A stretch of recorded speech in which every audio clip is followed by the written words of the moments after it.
Proverbios 21:16. El hombre que se aparta del camino de la sabiduría vendrá a parar en la compañía de los muertos. Recuerda que proverbios son dichos de sabiduría. Son dichos que se volvieron populares como los refranes que nosotros tenemos aquí en México. Hay un programa por ahí en la televisión que dice como dice el dicho. Y bueno, son programas muy mal escritos, muy mal dirigidos, pero tienen un propósito de dar enseñanza y bueno, creo yo que hay moralejas en muchos de esos dichos. No lo he visto, yo no he visto ni un solo programa, solo he visto que lo anuncian, que lo promueven. Pero el asunto es, hermanos, que a veces la sabiduría popular suele ser productiva, suele ser hasta cierto punto útil, pero la diferencia con el libro de Proverbios es que no es dichos o no son palabras de índole popular, sino tiene que ver con una inspiración divina. Tanto el autor de estos dichos, que fue el rey Salomón, conocido como el hombre más sabio en todo el mundo, el mismo Dios dijo que no habría alguien más sabio que él, no había habido antes de él alguien más sabio que él, ni habría después de él alguien más sabio. Entonces tiene una buena referencia Salomón para ser una persona sabia, pero también creemos que el libro de Proverbios fue inspirado por Dios. Quiere decir que su origen, más allá de la experiencia y la meditación de Salomón, tuvo en una inspiración verbal y plenaria de estos pasajes. Salomón compuso más de 3,000 proverbios y de esos se compilaron unos 915 en este libro de Proverbios. Y eso es lo que estamos aprendiendo a distinguir. Y una de las cosas que Salomón observó y aprendió en su vida es que la mejor manera de vivir su vida, vivir la vida, es andando en los caminos de la sabiduría. Note que muchas veces en la Biblia se utiliza la analogía de caminar, de viajar, de andar por un camino para representar tanto las decisiones, acciones y la manera de vivir de una persona. Mucho en la Biblia se habla sobre el camino del bien, el camino del mal, el camino de la bendición allá en la Torá y el camino de la maldición. Dios le dijo a través de Moisés al pueblo de Israel: yo pongo delante de vosotros el camino de la vida, el camino de la muerte, el camino de bendición, el camino de maldición. Tú escoge cuál camino quieres seguir. Y así sucesivamente. El mismo Señor Jesucristo dijo que ancho es el camino que lleva a la perdición y muchos son los que van por él, pero angosta es la senda, angosto el camino que lleva a la vida eterna y pocos son los que la hallan. No está diciendo que sea algo complicado, simplemente que a veces no parece lo más atractivo, a veces no parece la mejor decisión, a veces parece ser más atractivo el camino ancho, parece ser más atractivo el camino de la necedad, el camino de la perversidad, el camino de la deshonestidad, parece ser más atractivo, parece ser más frondoso, parece tener mejores recursos, y es como las decisiones que tomó, por ejemplo, Lot en su vida cuando decidió apartarse de Abraham. Él vio, por un lado, las montañas, los caminos pedregosos, medios áridos, y vio por otro lado las llanuras del Jordán, y vio los lugares de riego, y fijó su atención a las cosas que había en torno al camino, pero no fijó la dirección hacia dónde dirigía ese camino, y era camino hacia Sodoma. Y la Biblia dice que era la ciudad más perversa, Sodoma y Gomorra, la región más peor para vivir. Y Lot eligió la llanura del Jordán y luego dice que fue poniendo sus tiendas hacia Sodoma, y cuando menos acordó, Lot ya estaba viviendo dentro de la ciudad de Sodoma, y en un descuido Lot ya estaba sentado a la puerta con los gobernantes de la ciudad, siendo uno de los principales, de los influyentes más grandes de esa ciudad. Y esas analogías, hermanos, nos ayudan a asimilar de manera clara que el camino de Dios es el mejor camino que seguir. Y aquí se nos representa en Proverbios el camino de la sabiduría, porque es un camino que es atractivo, que es útil, que es práctico, que es el mejor que nosotros debemos y podemos considerar seguir. Y eso, hermanos, es algo que nosotros debemos meditar y considerar bien, porque este asunto de meditar y guardar bien nuestros caminos es un asunto de poder analizar cómo estamos viviendo. Mucha gente, como dice este versículo 16, empieza por el buen camino, pero luego se aparta de ese camino de sabiduría y termina en consecuencias trágicas. Y no muy lejos el ejemplo, hermanos, el mismo rey Salomón nos dice la Biblia que desvió su corazón de los caminos de Dios y terminó, hermanos, cometiendo actos muy, muy desagradables ante los ojos de Dios. Allá en Primero de Reyes, capítulo 11, vamos a ver que nos dice un poco sobre este asunto de la apostasía de Salomón.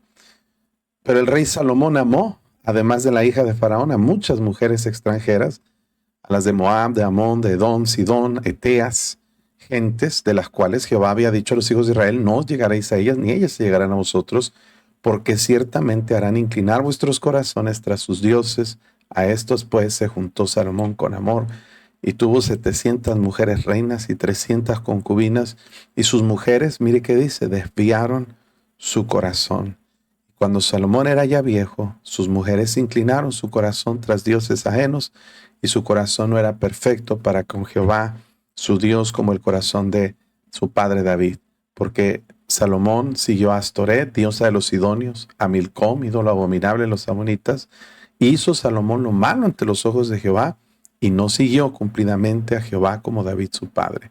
Entonces edificó Salomón un lugar alto a Quemos, ídolo abominable de Moab. Ya habíamos explicado que este ídolo era representado por un ídolo con cabeza de buey, y tenía sus manos hacia enfrente y por lo general hecho de metal, y se ponía debajo de las manos de esta imagen una hoguera donde se ponía a los niños, a los bebés recién nacidos, y se ofrecían en sacrificio quemándolos a este ídolo abominable. Pues eso era un ídolo abominable en el monte que estaba enfrente de Jerusalén, y a Moloc, ídolo abominable de los hijos de Amón. Así hizo para todas sus mujeres extranjeras, las cuales quemaban incienso y ofrecían sacrificio a sus dioses. La consecuencia: se enojó Jehová contra Salomón, por cuanto su corazón se había apartado de Jehová, que se le había aparecido 2 veces, y le había mandado acerca de esto que no siguiese a dioses ajenos, mas él no guardó lo que le mandó Jehová. Entonces, hermanos, esto pasó en la vida de Salomón. Él se apartó del camino de sabiduría, y las consecuencias que hubo en su vida fueron terribles, fueron trágicas, y no solamente para él, porque cuando alguien decide apartarse del camino de sabiduría, hermanos, no solamente vienen consecuencias a tu vida, que es lo que muchos pensamos, pues es mi vida y yo enfrentaré las circunstancias, pero muchas veces no nos damos cuenta que dañamos y afectamos a personas más allá de nosotros mismos. Salomón no solamente afectó su propia vida y a la nación de Israel, sino afectó también, hermanos, a su hijo. Roboam recibió tantos consejos, tanta instrucción, tanta enseñanza de su padre, pero al final de cuentas, hermanos, él mismo no siguió los consejos ni el ejemplo de su padre. ¿Por qué? Porque tomó malas decisiones que causaron la ruptura del reino de Israel. Y hermanos, el reino de Israel se dividió en 2 partes, el reino del norte y el reino del sur. Satanás dice: divide y vencerás. Y fue algo que sucedió. El declive, tanto espiritual, moral y económico de la nación de Israel, comenzó cuando fueron divididos como 2 naciones. Después de eso, en el año 721, Israel fue invadido por los asirios y fue totalmente destruido, y la gente de las 10 tribus fueron esparcidos y llevados cautivos a otros lugares. Se trajo gente de otras naciones para habitar Samaria. Se hace un mestizaje donde surge la raza de los samaritanos, y varios años después, en el 586, estamos hablando de casi 130 y tantos años después, viene Babilonia, invade Jerusalén, se lleva cautivos en 3 etapas a la gente de Jerusalén. Israel no vuelve a ser nación hasta 1948. Entonces, hermanos, qué triste es la consecuencia de apartarse de los caminos de sabiduría. La nación de Israel comenzó su declive desde que Salomón se apartó de los caminos de sabiduría. En Eclesiastés vemos que ya a su edad anciana quiso recapacitar y quiso volver a retomar los caminos de sabiduría, pero ya era demasiado tarde porque muchos daños ya habían estado hechos en su propia vida, hermanos. Cuando alguien se aparta del camino de la sabiduría, Proverbios define este camino como el camino de seguir los principios de la palabra de Dios. Ahora podríamos asociar el camino de la sabiduría con el camino de la vida cristiana. Y hermanos, ese es el mejor camino que podemos seguir. Recuerde, hay caminos que al hombre le parecen derechos, pero su fin es camino de muerte. Y hermanos, debemos cuidar y meditar bien los caminos que nosotros seguimos y debemos considerar, como dice Proverbios, ahorita les voy a mostrar el versículo. Mire lo que dice aquí. Ok, vamos a ver. Aquí, déjeme verlo.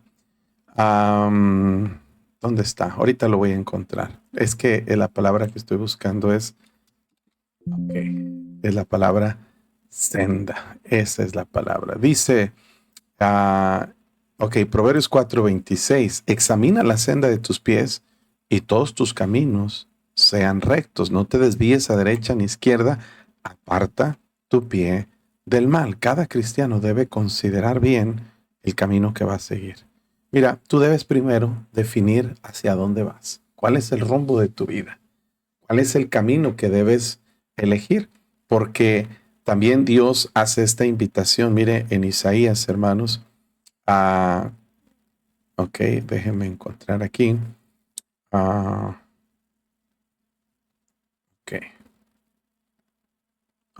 Jeremías 6:16. Mire lo que dice.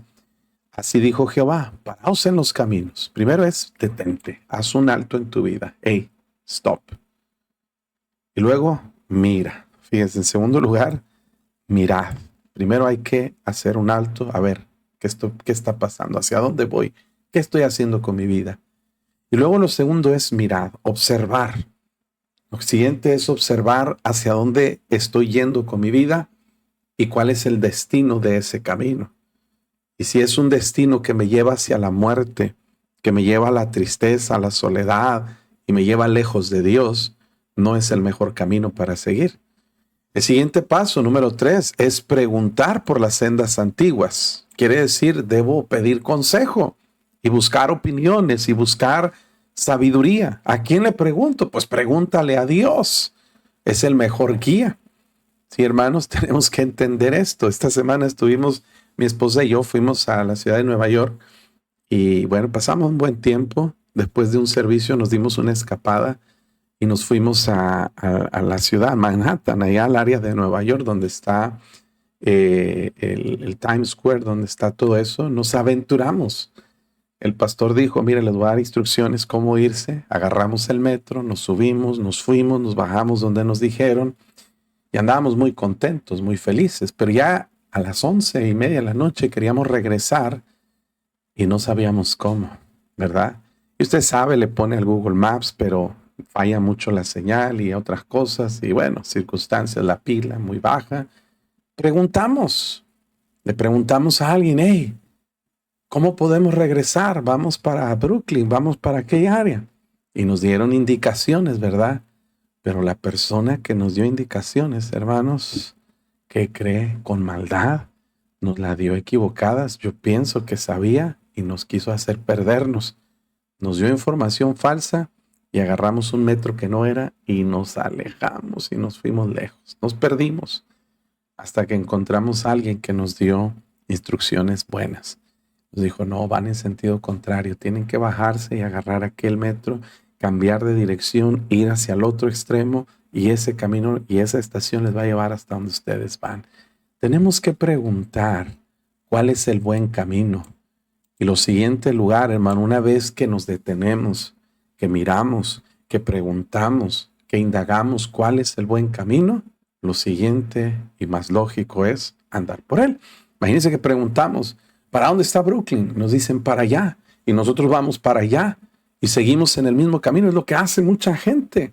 Mucha gente sabe que está mal, sabe que debe cambiar, pero su obstinación es quedarse en el mismo rumbo. Dios dice no. Y eso es arrepentimiento, un cambio de mente que produce un cambio de acción. Cuando te das cuenta que vas en la dirección opuesta a donde quieres ir, tienes que hacer un barbecho, hacer un alto, bajarte de ese tren y buscar y subirte al otro tren y seguir el otro camino que te lleva en la dirección opuesta. Y dice Dios, ahí hallaréis descanso para vuestra alma. Esa es la instrucción y el mejor consejo espiritual que Dios nos puede dar. ¿Pero qué hizo la nación de Israel? Mas dijeron, nah, no andaremos. Qué triste, hermanos. Puse entre vosotros atalayas que dijesen, escuchad el sonido de la trompeta. Y dijeron ellos, nah, no escucharemos. Qué triste, hermano, que la apatía, la indiferencia de muchos hoy en día es esa. Están dejando el camino de la sabiduría. Se están apartando de los caminos de Dios. Y Dios dice, hey, para allá hay muerte, para allá hay dolor, para allá hay sufrimiento. Tuve la oportunidad de enseñarle una sesión a los jóvenes en este fin de semana pasado y les dije a los jóvenes cómo cuando nosotros buscamos un restaurante que nunca hemos ido o un lugar que nunca hemos conocido, pues una buena herramienta hoy en día son los reviews, las opiniones. Gente que ha vivido la experiencia, que ha ido al lugar, que ha estado ahí, que ha comido ahí, qué es lo que piensan, qué es lo que opinan. Y entras a Google. A propósito, si usted busca en Google Maps la Iglesia Bautista Las Torres, yo le apreciaría en paréntesis que usted dé una buena opinión de nuestra iglesia, porque la gente se fija en eso. Los reviews, busque Iglesia Bautista Las Torres y denos 5 estrellas. Se lo agradecería mucho. Sería bueno porque la gente considera eso. Ahora, si tú buscas un restaurante nuevo en el área, ¿verdad? Y quieres saber si vas o no vas, si vale la pena, pues lo primero que haces es ver el menú que ofrecen, los precios, y lo siguiente ves las opiniones. Si en las opiniones de un restaurante alguien dice, no, comida horrible, no me gustó, el lugar está sucio, el servicio es malo, pero luego alguien dice, me salió una cucaracha en el plato y me salió una mosca en el plato, la carne estaba echada a perder, me enfermé, terminé en el hospital y las calificaciones son 1 estrella, pues ¿qué vas a hacer, hermano? Sería muy absurdo y muy torpe de tu parte decir, pues yo como quiera quiero ir, quiero probarlo por mí mismo, quiero enfermarme para saber si es verdad. Serías muy necio si no atendieras el consejo y las opiniones de otras personas. Sin embargo, si tú ves comentarios donde dicen, no, esto es lo mejor comida que he probado, muy buen servicio, buen precio, excelente, lo recomiendo, 5 estrellas, y todos los que han estado ahí te dicen que les fue bien y que tuvieron una buena experiencia y que valió la pena, te da más emoción por ir y conocer ese lugar. Ahora, hermanos, aquellos que hemos conocido por experiencia o visto en la vida de otros el dolor, el sufrimiento que causa el mundo, que causa la necedad y la falta de seguir los caminos de Dios, hermanos, podemos decirte, como dijo el Señor Jesús, en el mundo tendréis aflicción. Y podemos decirte, no vale la pena, ese camino no deja nada bueno. Lo que es el pecado, lo que es la necedad, te va a hacer te va a hacer sufrir, te va a causar dolor, va a destruir tu matrimonio, tu vida, tus hijos. Qué tonto sería para alguien decir, pues como quiera yo quiero irme por ese camino. Quiero vivirlo por mi propia cuenta, quiero experimentarlo. No, hermanos, tenemos que hacer caso a las advertencias de Dios. Hermano, la vida cristiana es la mejor vida que usted puede vivir. La vida cristiana es la mejor manera de vivir nuestra vida. Alguien dijo una vez, inclusive, dijo esta persona, si el cristianismo no fuera la verdad, si Dios no existiera, si no hubiera nada de cielo ni infierno después de la muerte y la vida termina en la muerte, aunque llegara a ser ese el caso, que no lo es, dice este predicador, aún así vivimos la mejor vida.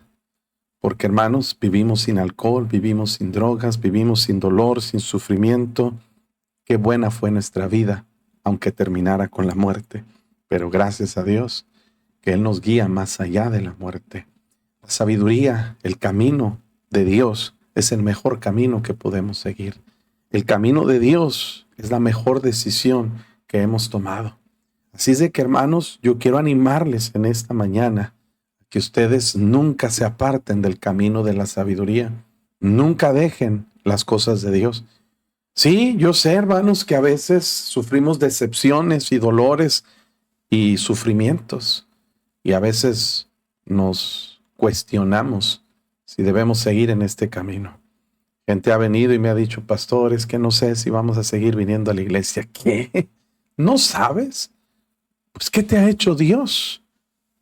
Me acuerdo de ese pasaje donde Dios le pregunta al pueblo de Israel. Fíjese estas palabras interesantes allá en Miqueas. En Miqueas, vamos a ver, Miqueas 6:3. Dios dice, pueblo mío, ¿qué te he hecho? ¿En qué te he molestado? Responde contra mí. O sea, Dios, ¿en qué te falló? No, es que el pastor, bueno, el pastor no es Dios. Puedes buscar una iglesia con un pastor que sea un poco más sabio, prudente o espiritual. No, es que los hermanos de la iglesia me ofendieron, no me saludaron, me traicionaron, se burlaron de mí, hablaron de mí, hicieron chismes. Bueno, hermanos, yo entiendo que hay gente que nos falla, pero normalmente no tomamos ese criterio en otros aspectos de nuestra vida. En tu trabajo a todos les caes mal, nadie te habla, todos te aborrecen y aún ahí estás en tu trabajo todos los días. ¿Y por qué no dejas tu trabajo? No, pues es que tengo que trabajar y no le hago caso a la gente que habla de mí.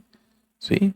Tu jefe la trae contra ti y no dejas tu trabajo. En el camión donde subes y te vas todos los días a trabajar o a la escuela, el chofer trae mala cara, la gente trae mala cara, maneja muy mal el conductor. Sigues agarrando el transporte todos los días porque lo necesitas y entiendes que es una necesidad para ti. Estoy poniendo la mano porque como que se desenfoca la cámara. En la tienda donde compras tus víveres, te hacen malas caras, te roban a veces, no te dan de menos, en la gasolinería te roban. Por todos lados, hermanos, sufres de muchas situaciones difíciles, complicadas, peor que en la iglesia, pero ahí sigues, ahí estás. En el mundo a todos les caes mal y quieres ser un mundano. Y nada más en la iglesia tomamos ese criterio muy delicado de decir, pues ya me voy de la iglesia, como si le estuvieras haciendo un favor a Dios. Créeme, hermano, Dios no necesita de ti ni de mí. Y somos muy sensibles a las cosas de Dios y con mucha ligereza nos apartamos del camino de sabiduría. No está bien enfocada la cámara, hermanos, y les pido aquí una disculpa por poner mi mano, pero quiero que la cámara agarre, o a lo mejor yo ya necesito lentes y veo borroso. No, ahí está. Y a veces, hermanos, nos hacemos muy delicados, muy sensibles con relación a la iglesia, a los caminos de sabiduría, y por cualquier cosita fallamos y nos apartamos. No se aparte. Tome una determinación en su vida. Pase lo que pase, venga lo que venga, nunca me voy de los caminos de sabiduría. Nunca me voy a apartar del camino de Dios. Nunca me voy a apartar de la iglesia. Nunca me voy a apartar del camino de la sabiduría. ¿Por qué? Dios nos advierte, si tú te apartas de este camino, va a haber consecuencias. Dice ahí, vendrá a parar en la compañía de los muertos. Y eso es una advertencia fuerte, hermano. Hay consecuencias por apartarnos de Dios. Versículo 17, y bueno, pues hay mucho más que podríamos decirlo, pero este capítulo, si se fijan, nos ha hablado varias advertencias acerca de lo que son las finanzas, del dinero. La Biblia habla de dinero y un principio, hermanos, de sabiduría que podemos considerar muy bien en nuestra vida. Dice que el hombre necesitado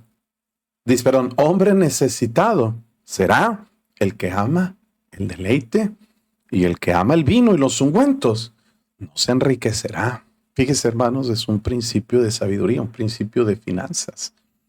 Cuando una persona, hermanos, ama el estilo de vida muy ostentoso, muy deleitoso, la palabra deleites habla de placeres, habla de cosas que son carnales y que son gustos del cuerpo, gustos de la carne, bueno, pues Dios dice, sale caro complacer todos los caprichos y detalles que tienes en tu vida. Una persona que ama, no está diciendo que no nos damos un gusto, que no nos damos un lujito. De vez en cuando se te antoja una hamburguesa y te la compras. De vez en cuando se te antoja un steak y te lo compras. Pero alguien que ama esas cosas y quiere tenerlo todos los días, Dios dice, vas a tener necesidad, porque es muy difícil, muy complicado que una persona pueda tener un sustento suficiente para cubrir todos sus deleites. Salomón fue un hombre así. Él dijo en Eclesiastés, fíjese estas palabras, fíjese perdón,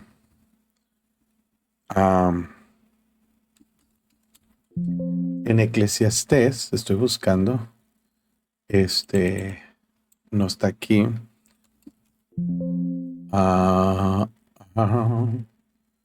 ¿Dónde está? Ok, Eclesiastés 2:10. Salomón dice, fíjese, él está hablando en un sentido un poco irónico para expresar la vanidad en la que él vivió.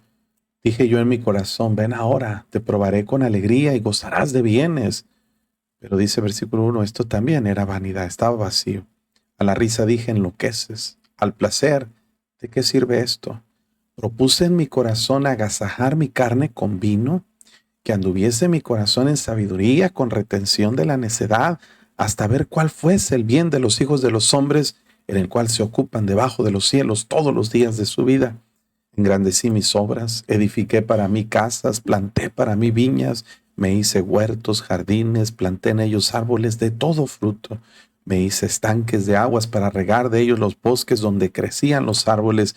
Compré siervos y siervas, tuve siervos nacidos en casa, también tuve posesión grande de vacas, ovejas, más que todos los que fueron antes de mí en Jerusalén.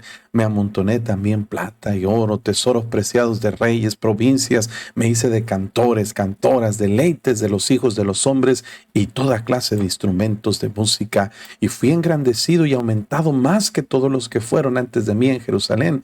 A más de esto, conservé conmigo mi sabiduría. Y mire el versículo 10.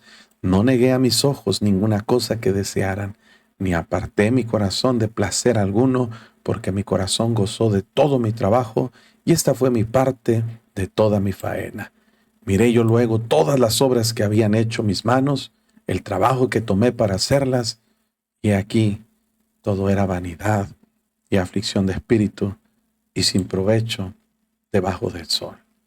Fíjense, hermanos, en el momento instantáneo hay un placer, hay una cierta adrenalina, o más bien hay sustancias como endorfinas y oxitocinas que liberan el cerebro, causados por el placer de conseguir algo. Agarras algo, querías comprarte un carro y cuando te lo compras, ¡ay, qué bonito se siente!, ¿verdad?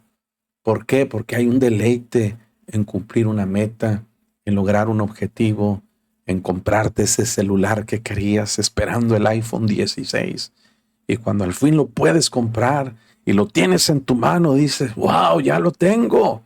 Hay un deleite. Pero resulta que ese deleite dura muy poco. En 2 o 3 días te acostumbras a ese celular y dices, bueno, pues no era la gran cosa. Y ves tu iPhone 15 y el 16 y dices, pues es lo mismo, no cambia nada. Nadie se da cuenta que es el 16 en lugar del 15, a menos que lo esté diciendo yo. Y nadie se fija ni se preocupa qué celular traigo. Compras el carro nuevo y es igual que el del año anterior. Pero estás ahí en un afán muy grande por conseguir deleites. Y luego dice, viene esa necesidad tanto en el sentido práctico y literal, porque sostener un tipo de vida como ese, a menos que seas el rey Salomón, que la gente le traía dinero como tributos, pues tú tienes que trabajar para conseguirlo. Y vivir trabajando para conseguir esos deleites, hermanos, te hace caer en muchas necesidades económicas. O dice el que ama el vino y los ungüentos. Está hablando de placeres tanto de alimentación como lo era el vino, la sustancia que se utiliza mucho en los libros poéticos para describir lo que es un deleite, un placer, algo que se ingiere. Y los ungüentos son artículos de belleza que se utilizaban pues para la piel, para hidratarla, o perfumes, para estar, hermanos, más atractivo físicamente. Y todos esos gastos que se hacen producen necesidades en otros ámbitos. En el aspecto literal, en el aspecto económico, una persona que lleva un estilo de vida muy ostentoso, muy deleitoso, va a ser muy complicado que tenga los recursos para financiar ese estilo de vida. Hay mucha gente necesitada porque pretenden, la palabra pretenden es quieren fingir que son ricos, les gustan las cosas buenas. No, es que yo, puro perfume que vale 10,000, 20,000 pesos. Y sí los hay, hasta más caros. Si tú amas eso, lo puedes comprar, cómpratelo, no tiene nada de malo. Pero si tú amas ese estilo de vida y no lo puedes solventar, eso te va a llevar a necesidad. Mire, cosas más básicas o más simples como comer en la calle. Hoy en día, comer en la calle es carísimo, hermano.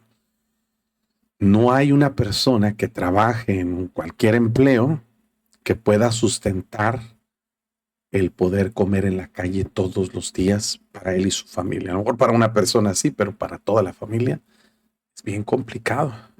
Nada más comer mi esposa y yo ahí en Nueva York era carísimo. Fácil nos gastamos 40, 50 dólares en comidas económicas, baratas. ¿Por qué, hermanos? Porque vivir así trae necesidad. Pero en el sentido espiritual, también, como dijo Salomón, hay una sensación de vacío, vanidad, describe la palabra, vacío, hueco, sin sentido, sin propósito. ¿Te das cuenta, hermanos, que esos deleites y esos lujos y comodidades y ostentosidades no producen la satisfacción que esperabas experimentar por tenerlo? Tanto te esforzaste y cuando lo tuviste, te das cuenta como que, ¿y qué? ¿Verdad? ¿Qué sucede? ¿Qué hay? Fíjese, hermanos, yo deseaba mucho ciertas cosas. Un teléfono, por ejemplo, cuando lo compré, ¡ay, qué bonito sentía! Estoy hablando de hace 2, 3 años. Pero luego, hermanos, en poco tiempo se cae y se quiebra y cómo duele. Y te das cuenta, hermanos, que las cosas son vanidad. No producen la satisfacción que el ser humano buscaba experimentar. Y hay gente que piensa, bueno, es que si tengo más y más y más y más, y tratan de saciarse y llenarse de dinero, pero entre más tienen, más están necesitados. ¿Por qué? Porque ponen su esperanza y su confianza en las cosas terrenales. Y el ser humano, hermanos, tienen que entender esto. El ser humano está constituido en 3 partes. Tenemos un cuerpo, tenemos un alma y tenemos un espíritu. Y esto es importante entenderlo y asimilarlo. El cuerpo tiene deseos y necesidades. El cuerpo se llena con comida, con bebida, se llena con cuestiones de belleza, de atractivos, de cosmética. Esas son necesidades del cuerpo, pero solamente tienen repercusión en esa parte del ser humano, en el cuerpo. Podemos llenarlo con unos cuantos pesos y dinero y atosigarlo de cosas y deleites y ungüentos, vino y perfumes y todo lo que usted quiera. Pero hay otras 2 partes del ser humano que constituyen más del 60% de lo que somos. Esto es solamente el 30%, la carne. El alma es el centro de nuestras emociones. El alma necesita amor, afecto, comprensión, necesita compañía, necesita relacionarse con otras personas. Entonces, lo que yo proveo para la carne no influye nada en mis emociones. Mis emociones solamente pueden ser suplidas a través de mi relación con otras personas, con la familia, con la esposa, los hijos, amigos. Ahí está el alma. Pero hay una parte, y esto constituye solamente una parte del ser humano. Pero hay una parte muy importante, y yo podría decir incluso que esa parte es todavía más importante que las otras dos. El hombre tiene un espíritu. El espíritu es la parte del ser humano que tiene necesidad de Dios. Y este vacío que está aquí nada lo puede llenar. Ni el dinero, ni las emociones, solo Dios puede llenar nuestro espíritu. Y hermanos, mucha gente tiene dinero, comodidades, lujos, ostentosidades, pero se siente vacío porque sus emociones están necesitadas, pero su espíritu está más pobre y más endeble que nada. Para poder ser felices plenamente, completos, para que nuestro gozo, como el Señor dijo, sea cumplido. La palabra cumplido viene del griego plero, que significa atiborrado, lleno, pleno, satisfecho totalmente. El ser humano debe tener los tres aspectos cubiertos: las necesidades del cuerpo, pero también las necesidades del alma y las necesidades del espíritu en un balance perfecto. Aún una persona que espiritualmente está saciado puede llegar a tener contentamiento en las otras áreas de su vida. Pero el balance perfecto está en que la misma intención que ponemos a buscar las cosas materiales, las pongamos también en nuestra relación con otras personas y, más importante que todo, nuestra relación con Dios. La clave de la felicidad para el ser humano está en no enfocarnos solamente en las cosas terrenales, en las cosas de este mundo, sino en las cosas también espirituales. Le estoy dando un consejo que vale oro, no por mí, sino por la palabra de Dios. Y mire, mucha gente tiene deleites, vinos, ungüentos, lujos, comodidades, dinero, pero son más necesitados que nada, porque en el aspecto emocional, en el aspecto espiritual, están en miseria. Hay gente tan pobre en este mundo, pero tan pobre que lo único que tienen es dinero. Y tal vez tú me estás escuchando en esta mañana y tienes suficiente dinero para comprar lo que quieras, pero te sientes vacío. ¿Por qué cree que mucha gente que tiene mucho dinero termina suicidándose? Porque se dan cuenta y se frustran que el dinero no puede comprar ni siquiera una partícula de felicidad, de gozo y satisfacción. Que el dinero puede llenar el estómago y puede llenar las carencias físicas, pero no puede llenar las emociones y mucho menos puede llenar el espíritu de la gente. Oh, hermanos, si tan solo entendiéramos eso, otra perspectiva tendría menos afán y menos avaricia por las cosas materiales, y tendríamos un más equilibrio entre las cosas espirituales y entre las cosas emocionales. Muy importante estar bien en los tres aspectos. Dios dice: rescate del justo es el impío, y por los rectos el prevaricador. La palabra rescate es un precio o una cantidad o un sacrificio que se hace para salvar o para en lugar de otra persona.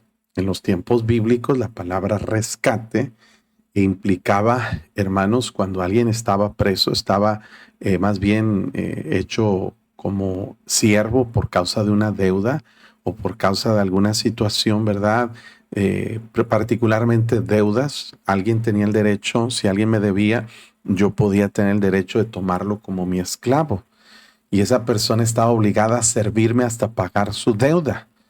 Pero si alguien más se ofrecía a pagar su deuda, podía pagar la deuda, y esa deuda pagada era un rescate para traer libertad a la persona que estaba endeudada. Podía ser un rescate, y lo podía hacer un pariente cercano, lo podía hacer por la venta de una propiedad.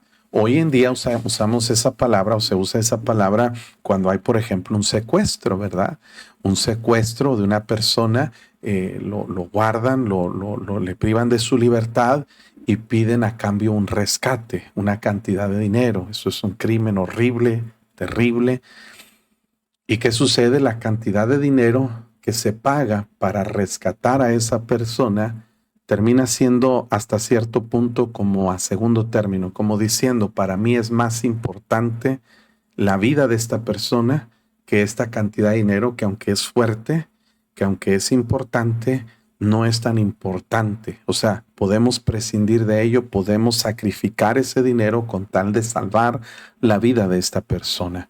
Y Dios está diciendo, si una vez tiene alguien que elegir entre el justo y el impío, bueno, pues el impío viene a ser un rescate del justo. Quiere decir, si se tiene que castigar a uno de los dos, si se tiene que prescindir de uno de los dos, para Dios vale más el justo que el impío. Y esto no es acepción de personas, eso no es racismo, eso es totalmente, hermanos, algo que el Señor nos muestra. Y por los rectos, dice el prevaricador. Cuando va a haber, hermano, una verdadera justicia y cuando va a haber una manera como Dios trate a la gente según sus obras, te va a dar cuenta, hermanos, que valió la pena vivir una vida de justicia y una vida de rectitud porque Dios cuida de nosotros.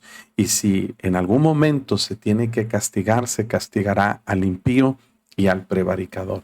Es un término bien entendible para decir que vale más la pena ser un justo que un impío, que vale más ser un recto que un prevaricador. En versículo 19 se menciona nuevamente el asunto de morar con una persona que es conflictiva, rencillosa o iracunda. Ya lo habíamos observado en un versículo anterior de este mismo capítulo, Proverbios 21, creo que es el versículo 9, donde nos dice mejor es vivir en un rincón del terrado que con mujer rencillosa en casa espaciosa. Ahora en versículo 19 cambia el panorama, pero la idea es el mismo.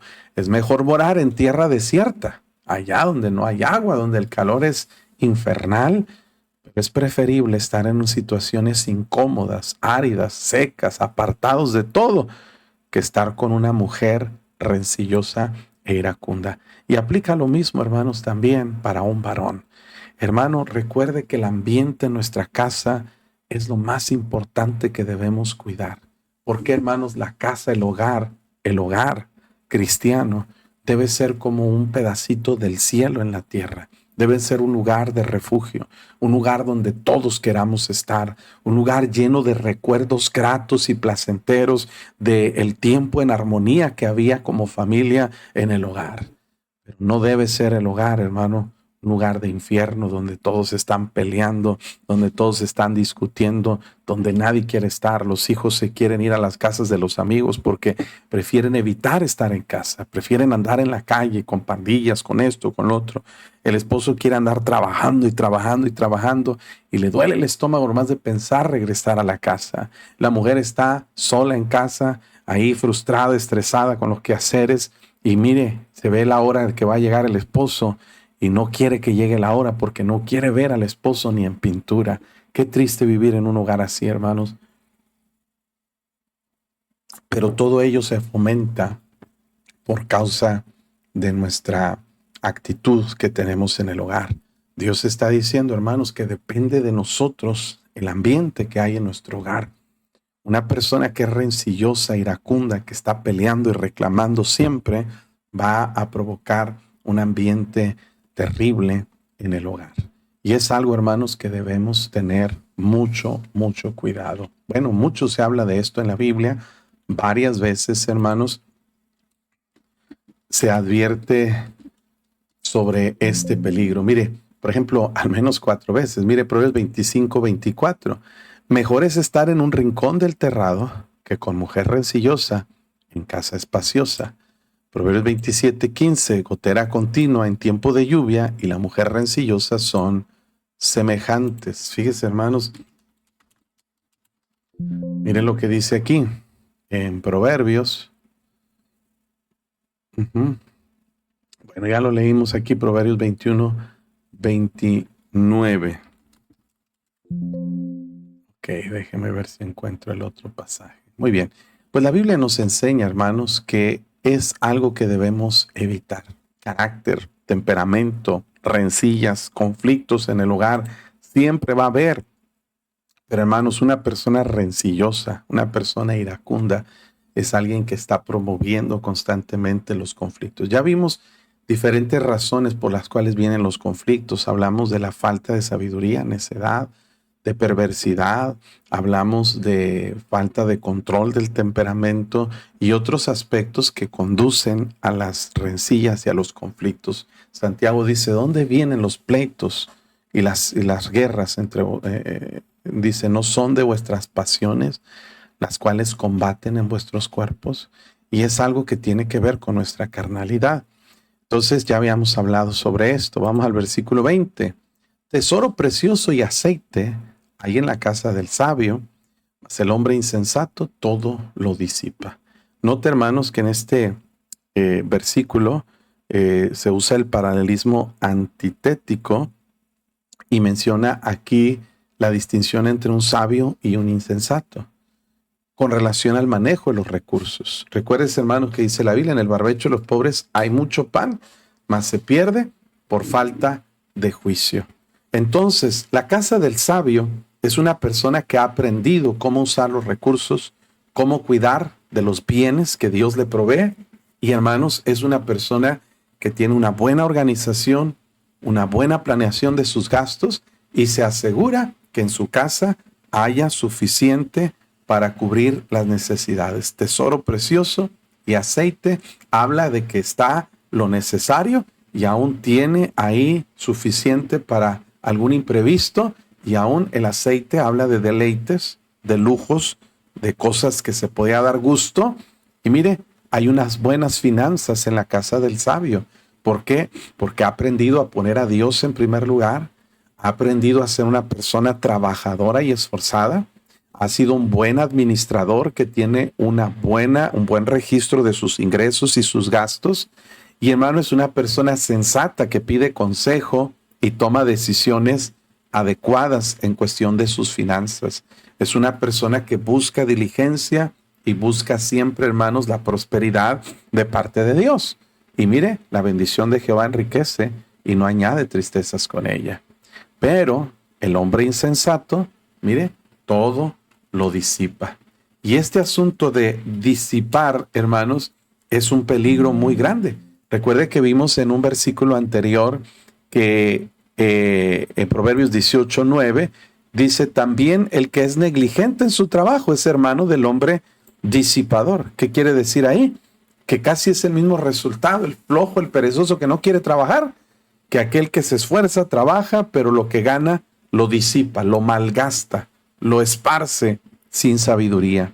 Entonces, hermanos, es peligroso tener esta actitud de disipar, malgastar.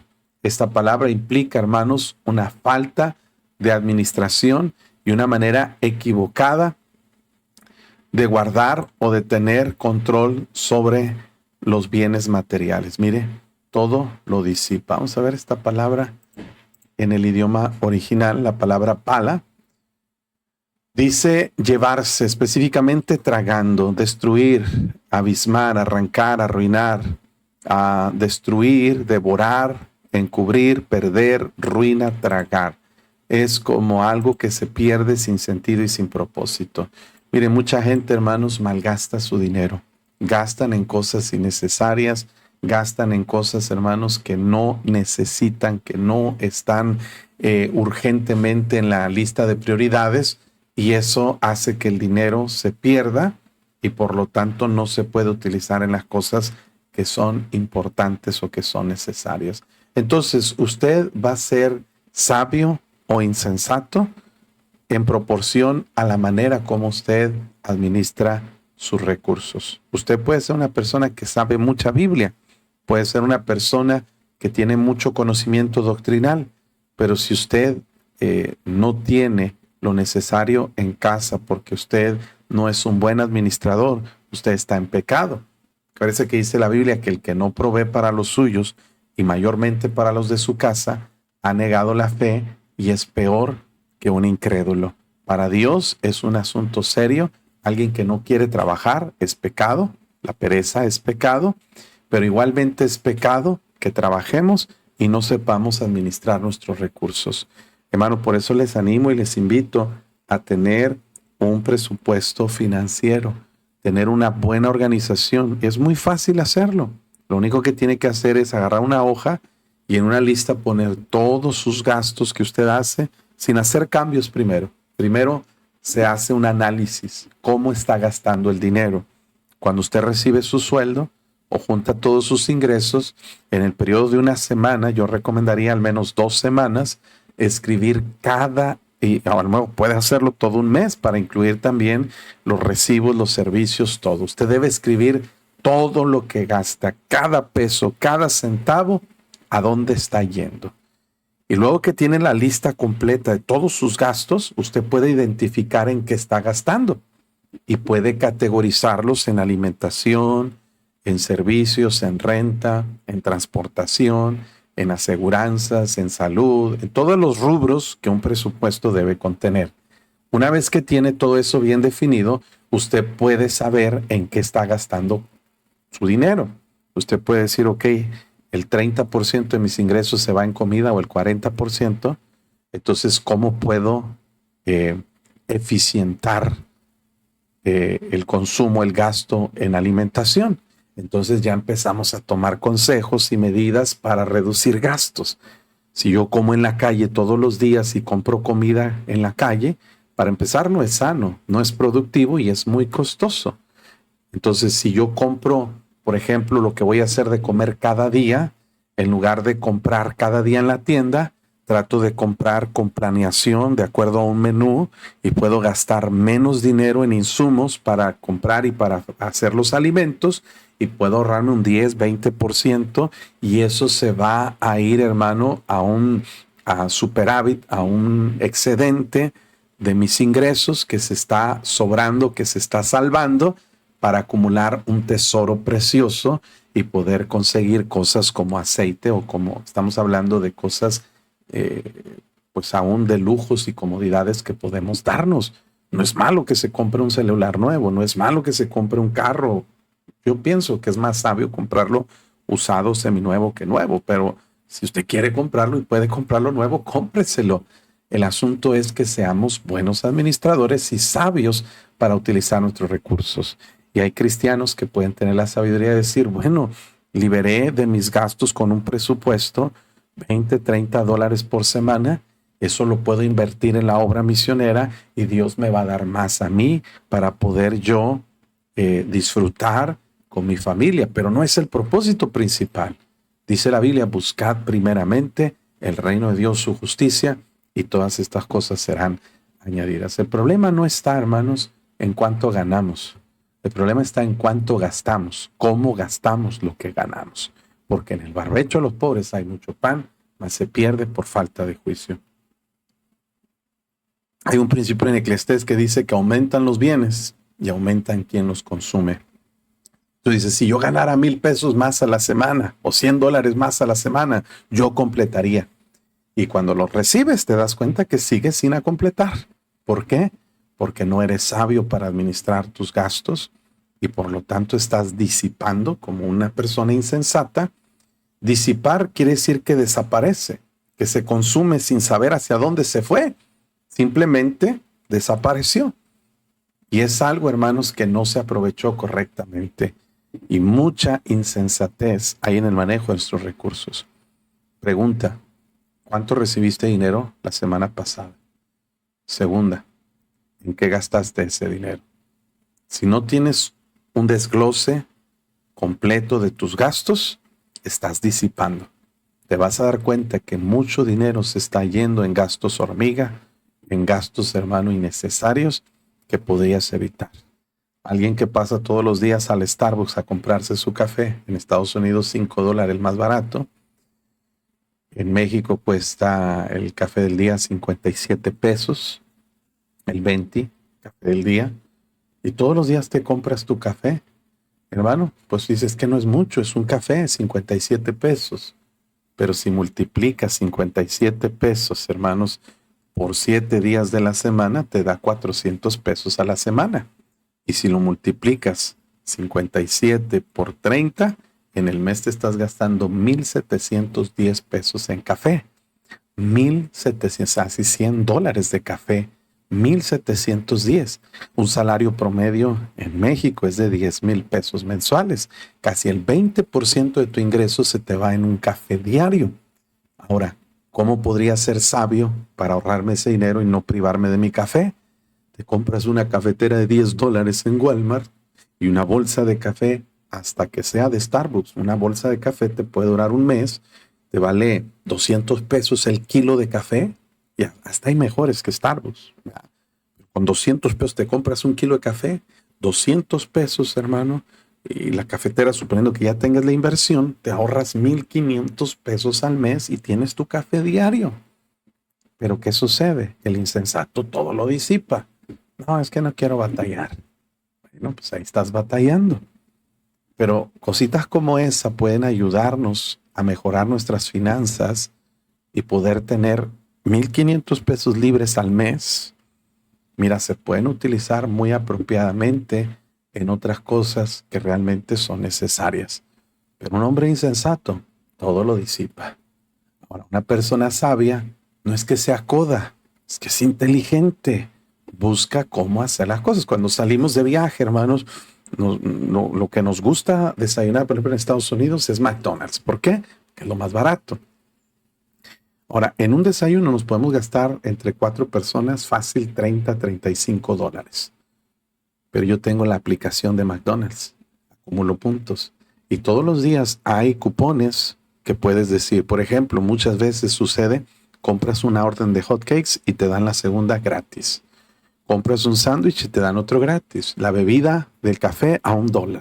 Entonces, en lugar de gastar $40 en un desayuno, yo siempre gasto 10 o $12 con puros cupones y maneras. Ay, pastor, usted es tacaño extremo. No, eres sabio. ¿Para qué gastar lo mismo, en comer lo mismo, el doble, el triple, nada más porque eres insensato y lo disipas todo? Pero cosas como esa, hermanos, nos ayudan a ser flojos hasta para pensar cómo utilizar nuestros recursos, cómo ahorrar, cómo salvar, cómo acumular un ahorro como un tesoro precioso y aceite en la casa del sabio. Y un insensato, cómpralo. Es lo mismo. Aún en cargar gasolina, hermanos. Yo tengo mi lugar donde cargar gasolina. Mire, yo uso mucho dinero en gasolina. Mi hijo está a 1 hora de ida, 1 hora de venida. Lleno 3 tanques de gasolina a la semana. Créame, hermanos, que cada peso y cada kilómetro cuenta.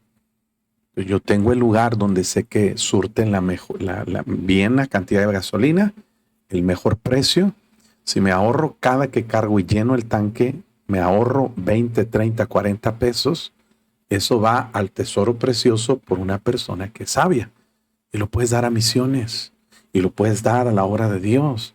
Pero el asunto está que en el barbecho de los pobres hay mucho pan, más se pierde por falta de juicio. Como usted puede ver, me apasiona el tema de las finanzas, de la administración, de la economía. Por eso mismo, hermano, tenemos un libro, El barbecho de los pobres. Ya quedan muy pocos libros. Y no es que los quiera vender, se van a acabar, hermanos. Se van a acabar. Pero mucha gente, hermanos, sigue batallando en sus finanzas porque ni siquiera pueden ni quieren invertir 200 pesos en un libro o $15 en un libro. ¿Sabe? Hay hamburguesas que cuestan más que 200 pesos. Y ahí no nos duele gastar. Pero, no, algo que me ayude en mis finanzas, no queremos porque somos insensatos. Pastor, ¿nos está regañando? No, les estoy dando principios de sabiduría. Tesoro precioso y aceite en la casa del sabio. Mas si el hombre insensato todo lo disipa. Es que si yo ganara más, Dios dice no. El que es fiel en lo poco, en lo mucho también es fiel. Pero el que en lo muy poco es injusto, también es injusto en lo más. Así es de que si no eres fiel en lo que tienes ahorita, no vas a ser fiel aunque tuvieras 10,000, 20,000 pesos más. Así funciona a la vida, así funciona este asunto de las finanzas, hermanos. Entonces debemos aprender. Último versículo y terminamos por esta mañana. Versículo 21, el que sigue la justicia y la misericordia, hallará la vida, la justicia y la honra. En otras palabras, lo que sigues, lo vas a encontrar. Sigues la justicia y la misericordia, la vas a hallar y vas a encontrar los resultados y los beneficios que te ofrece. Aquello que buscas, encuentras. Si tú sigues el pecado y sigues los placeres y sigues las vanidades, pues vas a encontrar totalmente miseria, vas a encontrar vergüenza, vas a encontrar pobreza, y vas a encontrar dolor y quebranto. Muchas veces en la Biblia se nos ilustra o se nos enseña este principio: sigue la justicia. La palabra implica una persecución. ¿Has visto tú, por ejemplo, en la televisión videos cuando la policía sigue a un criminal? A esas persecuciones policíacas donde hay patrullas y hay helicópteros y no lo sueltan hasta que lo alcanzan, lo detienen y lo arrestan. Bueno, ese es el concepto de seguir la justicia y la misericordia. Dios nos manda y nos dice que hay cosas que debemos aprender, hermanos, a seguir en nuestra vida. Cosas que debemos anhelar, que debemos buscar, que debemos, hermanos, nosotros persistir hasta que lo encontremos. Proverbios 12:11, fíjese lo que dice: el que labra la tierra se saciará de pan, el que sigue a los vagabundos es falto de entendimiento. Tú sigues el ejemplo y la compañía de personas que no son para nada productivas, pues vas a ser falto de entendimiento, ¿sí? Proverbios 15:9 dice: abominación es a Jehová el camino del impío, mas él ama al que sigue la justicia. Hey, persíguela hasta que la encuentras, ¿verdad? Y es algo, hermanos, que debemos anhelar y que debemos nosotros, hermanos, buscar. Fíjese, hermanos, Jeremías 6, Dios dice: desde el más chico de ellos hasta el más grande, cada uno sigue la avaricia. Desde el profeta hasta el sacerdote, todos son engañadores. Lo que seguimos es aquello que perseveramos en nuestra vida hasta obtenerlo. Por eso debemos tener cuidado qué es lo que estamos siguiendo. Jonás 2:8, me encanta este versículo. Los que siguen vanidades ilusorias. Yo tengo un mensaje que tiene este título: las vanidades ilusorias, su misericordia abandonan. ¿Qué es seguir vanidades ilusorias? Bueno, el concepto es algo que es como un espejismo, que es un fraude, un engaño, que parece algo muy atractivo, pero cuando lo encuentras te das cuenta que está vacío. ¿Ha visto usted las caricaturas de los Looney Tunes, de los antiguitas, verdad? El Pato Lucas. Tal vez le suene esto más o menos familiar a los que son de mi generación o cercanas, ¿verdad? El Pato Lucas está en el desierto, muriéndose de sed, y a lo lejos se ve un oasis con agua fluyendo y fuentes de agua y una cascada y un lugar verde muy hermoso, los llamados espejismos. Y el Pato Lucas corre hasta encontrar, hasta llegar a donde está ese espejismo, y se avienta, y cuando cae, ¡pah!, se topa en la arena. Era un espejismo. Obviamente está muy exagerado, muy parodiado el asunto, pero en la vida real existen esos espejismos, no literalmente como eso. Simplemente el reflejo del agua en el pavimento, del sol en el pavimento, hace crear una ilusión, como si a lo lejos hubiera un espejo, como si pareciera una fuente de agua o un estanque de agua. Pero cuando llegas ahí te das cuenta que era un reflejo, no había nada de agua. Eso es una vanidad ilusoria, y hay gente que vive buscando vanidades ilusorias. Por ejemplo, la idolatría es una vanidad ilusoria. La gente piensa que va a obtener algo y no obtiene nada. La vanidad es algo que es ilusorio, es una vanidad ilusoria, la apariencia física y otros muchos aspectos, como el dinero. Parece que da muchos bienes, pero en realidad no es cierto. Entonces dice la Biblia, Jesús quiere que lo aprendamos a seguir Él. El que no toma su cruz y sigue en pos de mí no es digno de mí, dice el Señor. Fíjese, es interesante este concepto de seguirle. 8:12 dijo: yo soy la luz del mundo. El que me sigue no andará en tinieblas, sino que tendrá la luz de la vida. Sigue a Dios, sigue su palabra, sigue sus principios. Sigue al maestro, dice Juan 10:4, y cuando ha sacado fuera las propias, va delante de ellas y las ovejas le siguen porque conocen su voz. Es algo interesante, hermanos, este concepto de seguir. Es algo que nosotros debemos procurar. Mire, hermanos, Primera Timoteo 6:11, Pablo le dijo a Timoteo, mas tú, hombre de Dios, huye de estas cosas, aléjate del amor al dinero, contexto, y sigue la justicia, mismo que Proverbios, sigue la piedad, la fe, el amor, la paciencia y la mansedumbre. O sea, aléjate de la avaricia, la mundanalidad, y sigue la justicia, la piedad, la fe, el amor. Sigue aquellas cosas que son más importantes. Persigue, ¿has escuchado el concepto? Persigue tus sueños hasta que los alcances. Dios dice, no persigas tus sueños. Mejor persigue la justicia, la piedad, la fe, las metas que Dios te da. 2 Timoteo 2:22 dice, huye también de las pasiones juveniles y sigue la justicia, la fe, el amor y la paz con los que de corazón limpio invocan al Señor. Tienes que seguir lo correcto, no aquellas cosas que tú quieres, mejor las que Dios quiere. El que sigue la justicia y la misericordia hallará la vida, la justicia y la honra. Hasta aquí llegamos con la meditación de este capítulo. Tremendas enseñanzas, verdades que el Señor nos da en su palabra.